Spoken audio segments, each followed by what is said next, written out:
Hi అందరికీ welcome to simple recipes by Suvarna. ఈరోజు మనం కూరగాయలతో పని లేకుండా కర్రీ చేసుకుందామండి. ఒక కర్రీ ఒకసారి మన ఇంట్లో కూరగాయలు ఉండు, మార్కెట్కి వెళ్ళిపోతే కూరగాయలు ఉండు ఫ్రిడ్జ్లో, అప్పుడు మనం ఏం చేయాలని ఆలోచిస్తాం. వెంటనే మార్కెట్కి వెళ్ళి తెచ్చుకోలేము కదా. అప్పుడు ఏం చేయాలంటే ఇలా సింపుల్గా ఒక రెసిపీ చూపిస్తానండి. అది చేసుకోండి, చాలా టేస్టీగా ఉంటుంది. ఇదిగోండి, ఇక్కడ ఉల్లిపాయలు తీసుకున్నానండి. ఉల్లిపాయలు ఇలా ప్రెస్ చేయాలి. దీనికి కొంచెం సాల్ట్ వేస్తాను. 1 స్పూన్ సాల్ట్ వేసానండి. ఇప్పుడు ఇలా క్రష్ చేయాలి ఉల్లిపాయలు. నేను 4 ఉల్లిపాయలు తీసుకున్నానండి, మీడియం సైజ్ ఉల్లిపాయలు. ఇలా సన్నగా కట్ చేసాను, బారుగా. మీకు ఎలా కావాలంటే అలా చేసుకోవచ్చు. సన్నగా కట్ చేసుకోవచ్చు, ఇలా బారుగా స్లిట్ చేసుకోవచ్చు. సాల్ట్ వేస్తే ఏమవుతుందంటే ఆనియన్స్లో నుంచి వాటర్ వస్తుంది, వాటర్ రిలీజ్ అవుతుంది. ఇప్పుడు మనం దీంతో పకోడీ చేసుకుందాం. కర్రీ అని పకోడీ అంటున్నావేంటని అనుకుంటున్నారా? పకోడీతోనే కర్రీ చేసుకుందాం. ఇప్పుడు దీనిలో కొంచెం పచ్చిమిర్చి వేస్తున్నానండి, 2 పచ్చిమిర్చి, కొంచెం కొత్తిమీర,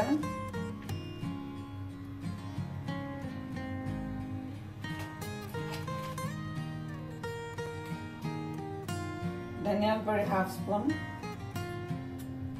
కారం 1/2 స్పూన్, పసుపు 1/2 స్పూన్, కొంచెం జీలకర్ర, వాము కూడా వేసుకోవచ్చు అండి. వాము కూడా ప్రస్తుతం నా దగ్గర అవైలబుల్గా లేదు. ఇప్పుడు దీన్ని మనం అంతా మిక్స్ చేసుకుని శనగపిండి కలుపుకుందాం. పిండితో కొంచెం పిండి కొంచెం వేసుకుని కలుపుకుందాం. ఇలా ముందు పిండిని కలిపితే వాటర్ కొంచెం తక్కువ పడుతుందండి. ఇప్పుడు మనకు తెలుస్తుంది ఎంత వాటర్ వేయాలని. ఫస్ట్ వాటర్ పోసేస్తే వాటర్ ఎక్కువ అవుతుంది. ఇప్పుడు కొంచెమే వాటర్ పడుతుంది. దీనిలో కొంచెం వాటర్ పోసుకుంటూ కలపాలి.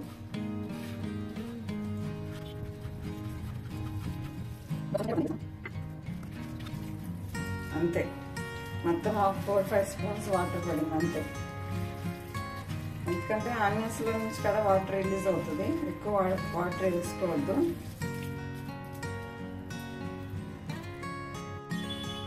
ఇప్పుడు దీనిలో కొంచెం ఇంగు వేస్తానండి, 1/2 స్పూన్ అంత ఇంగువ,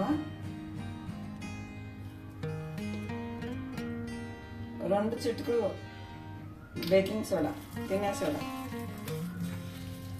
ఎక్కువ వేయద్దండి తినే సోడా, ఎక్కువ వేస్తే ఆయిల్ లాగుతుంది పకోడీ.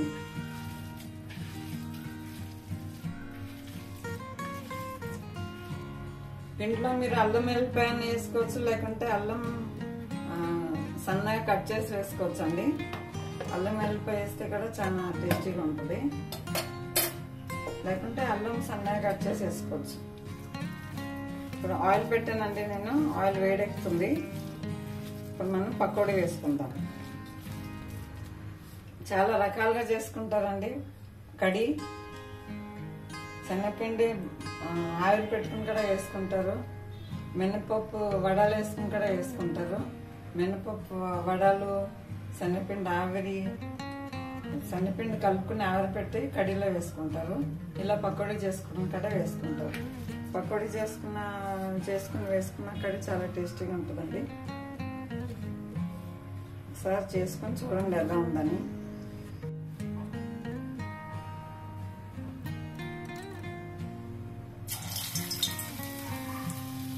ఎందుకంటే ఆయిల్ వేడైందండి. ఇప్పుడు మనం ఒక్కొక్క పకోడీ స్టవ్ మీడియంలో పెట్టుకుంటాను. ఒక్కొక్క పకోడీ దీనిలో వేసుకుంటాం.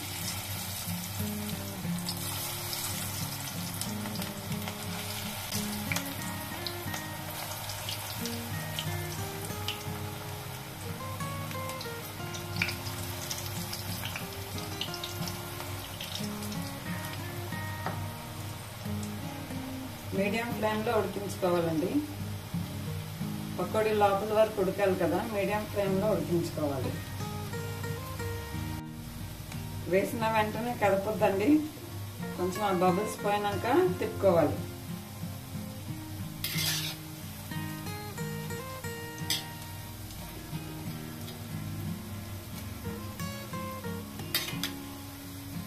ఇదిగండి ఇలా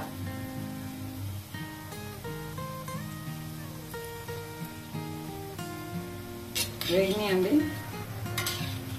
తీసేసుకుందాం.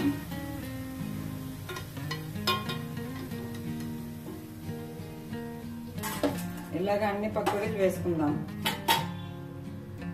ఇక్కడ బౌల్ తీసుకున్నానండి. ఇప్పుడు కర్రీ ప్రిపేర్ చేసుకుందామండి. మన పకోడీలు రెడీ అయినాయి. ఎందుకంటే పకోడీలు రెడీ అయినాయి. ఇప్పుడు దీనికోసం నేను కర్రీ చేసుకుంటాను. ఒక బౌల్ తీసుకున్నాను. బౌల్లో కొంచెం ఒక కప్పు పెరుగు వేస్తున్నా. కప్ ఫుల్ పెరుగు వేస్తున్నా. ఒక కప్ పెరుగు అయితే హాఫ్ కప్ అంటే చిన్న కప్పు నేను శనగపిండి తీసుకున్నాను.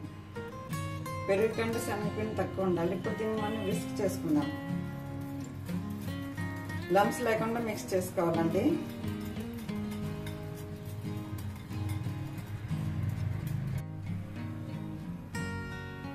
ఇప్పుడు కడాయి తీసుకున్నానండి. సేమ్ కడాయిలో ఆయిల్ తీసేసాను పక్కకి. కొంచెం ఆయిల్ ఉంచాను. ఆయిల్లో మనం ఇప్పుడు తాలింపు వేసుకుందాం. ఎందుకంటే మిక్స్ అయిందండి. దీనిలో ఏం వేయద్దండి. ఇంకా కొంచెం వాటర్ వేసుకొని మిక్స్ చేసుకుందాం.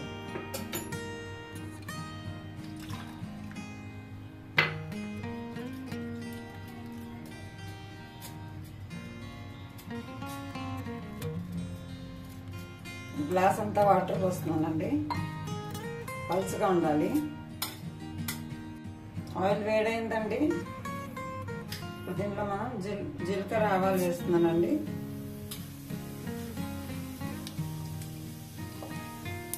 ఆవాలు చిట్టుపట్లు ఆడుతున్నాయి.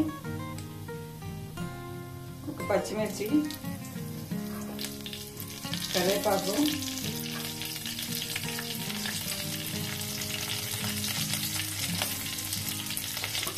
కొంచెం అల్లం వెల్లుల్లి పేస్ట్,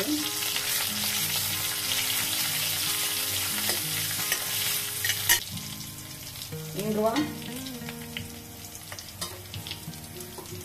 వేయాలండి కంపల్సరీ. శనగపిండి కదా, డైజెషన్ కోసం ఇంగువ కంపల్సరీ వేయాలి. ఇంగువ చాలా మంచిదండి హెల్త్కి, డైజెషన్కి.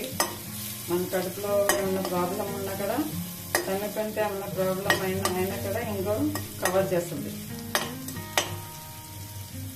ఇప్పుడు శనగపిండి చాలా బెనిఫిట్స్ అండి మనకి. ప్రోటీన్ రిచ్ పిండి అది. శనగపిండితో చేసిన పదార్థాలు ప్రోటీన్తో ఉంటాయి. ప్రోటీన్ వస్తుంది మనకి. అందుకని శనగపిండితో కూడా వెరైటీస్ చేసుకుంటారు. ఇప్పుడు ఎండుమిర్చి వేస్తున్నానండి. 2 ఎండుమిర్చి హోల్గా వేసేసాను.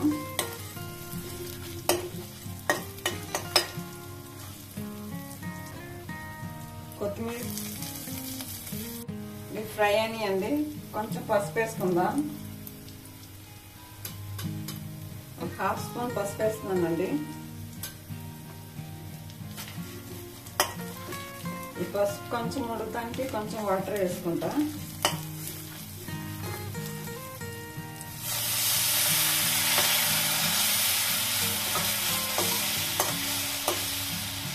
పసుపులో పచ్చివాసన పోవటం కానీ కొంచెం ఉడికించుకోవాలండి పసుపు. ఇప్పుడు స్టవ్ సిమ్లో పెట్టి మనం పెరుగును ఇంకా శనగపిండి కలుపుకున్నాం కదా లంప్స్ లేకుండా, అది వేసేద్దాం. ఇప్పుడు శనగపిండి బాగా ఉడకాలండి. అందుకని ఇంకా వాటర్ వేస్తున్నాను. ఇది ఉడికే కొంది చిక్కబడుతుంది. శనగపిండి బాగా ఉడికించుకోవాలి వాటర్లో. దీనిలో ముందే సాల్ట్ వేయద్దండి. సాల్ట్ వేస్తే మజ్జిగ ఇరిగిపోతుంది. సాల్ట్ వేయకుండా స్లో ఫ్లేమ్లో ఉడికించుకోవాలి. హై ఫ్లేమ్లో పెడితే కూడా ఇరిగిపోతుందండి మజ్జిగ. పెరుగు కలుపుకున్నాం కదా, అది విరిగిపోతుంది. అందుకని స్లో ఫ్లేమ్లోనే ఉడికించుకోవాలి. ఇది ఒక 15-20 మినిట్స్ వరకు ఉడకాలండి బాగా స్లో ఫ్లేమ్లో. అప్పటి వరకు ఉడికించుకుందాం. ఇదిగో ఇలా బాయిల్ అవుతుంది కదండి. ఇలా బాయిల్ అవుతుందని వదిలేయకూడదు, కలుపుతూ ఉండాలి. ఇది ఉడుకుతూ ఇప్పుడు 10 మినిట్స్ అయిందండి. ఇంకో 5 మినిట్స్ ఉడికించుకుంటాను. ఇలా చిక్కుపడింది చూడండి. ఇంకా 5 మినిట్స్ ఉడికిస్తాను. ఇదిగోండి ఇలా ఉడికిందండి. ఇప్పుడు శనగపిండి ఉడికినట్టే చిక్కగా అయింది. ఇప్పుడు చల్లగా అయినాక ఇంకా చిక్కగా అవుతుందండి. ఇప్పుడు కొంచెం ఇంకా 1/2 గ్లాస్ వాటర్ వేస్తున్నానండి. ఇప్పుడు బాయిల్ చేసుకుందాం. ఇప్పుడు ఫ్లేమ్ హైలో పెట్టి బాయిల్ చేసుకుందాం. బాయిల్ అవుతుంది కదండి. ఇప్పుడు సాల్ట్ వేసుకుందాం. 1 స్పూన్ సాల్ట్ వేస్తున్నానండి.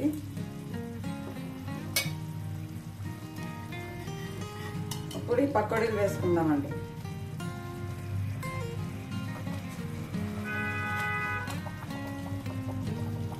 స్టవ్ మీడియం ఫ్లేమ్లో పెట్టాను.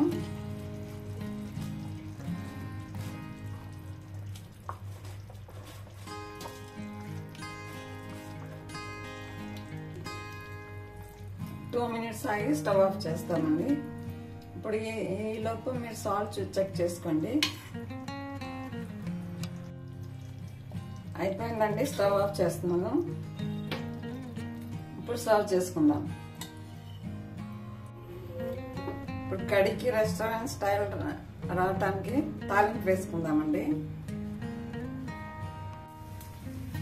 ఆవాలు జీలకర్ర వేసానండి. ఎండుమిర్చి,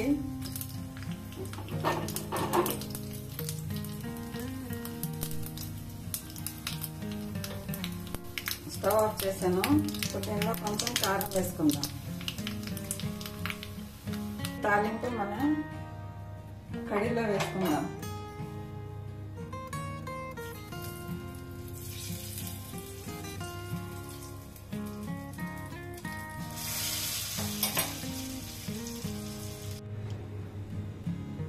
ఇదిగోండి కర్రీ రెడీ అయిందండి. పకోడీ కూడా చాలా సాఫ్ట్గా ఉందండి.